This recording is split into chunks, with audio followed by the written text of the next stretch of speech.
Au cours de la vie embryonnaire, un stock de cellules appelé ovocytes se forme dans l'ovaire.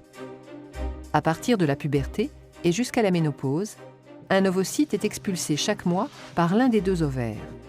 Il est recueilli par le pavillon de la trompe et devient un ovule. L'ovulation est donc un phénomène cyclique, mais ne représente qu'une des nombreuses étapes du fonctionnement de l'ovaire. Au début d'un cycle, certains ovocytes se préparent à être expulsés. Ils sont contenus dans des follicules. La taille des follicules augmente pendant les 14 premiers jours du cycle. L'un d'eux devient plus imposant que les autres. C'est lui qui va libérer son ovocyte le 14e jour.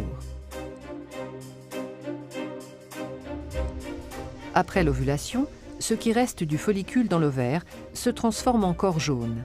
Il se maintient pendant les 14 jours suivants, puis dégénère et le cycle recommence. Pendant ce cycle ovarien, un autre organe change d'aspect, c'est l'utérus. Pendant les 5 premiers jours du cycle, sa muqueuse est évacuée. Ce sont les règles ou menstruations. Cette muqueuse se reconstitue durant les 9 jours suivants, période au cours de laquelle sa taille augmente.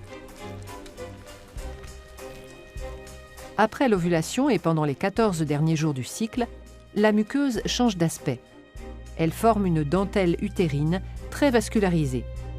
Ces transformations la rendent apte à recevoir un embryon au cas où un rapport sexuel non protégé s'est déroulé, donnant lieu à une fécondation entre l'ovule et un spermatozoïde.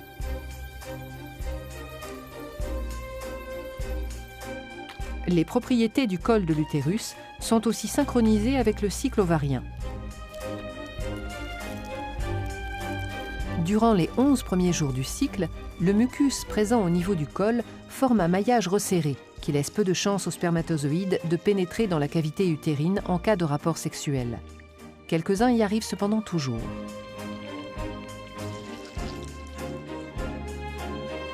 Dans les quelques jours autour de l'ovulation, du 12e au 16e jour environ, ce maillage se relâche. On dit que le mucus, ou glaire cervicale, devient filant.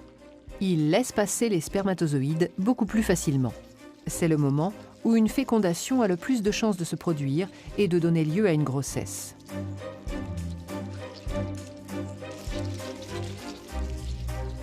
En fin de cycle, le maillage se resserre et la cavité utérine est à nouveau moins accessible. Le synchronisme des cycles ovariens et utérins ne doit rien au hasard. L'ovaire, au cours du cycle, sécrète en plus ou moins grande quantité 2 hormones dans le sang qui vont agir sur l'utérus, les œstrogènes et la progestérone.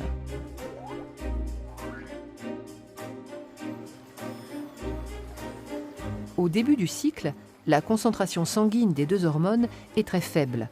C'est ce qui cause les règles. Les œstrogènes sont surtout sécrétés pendant les 9 jours suivants. L'utérus réagit alors en régénérant sa muqueuse. Avant le 11e jour, la concentration limitée en œstrogènes agit sur le col de l'utérus en induisant un maillage resserré.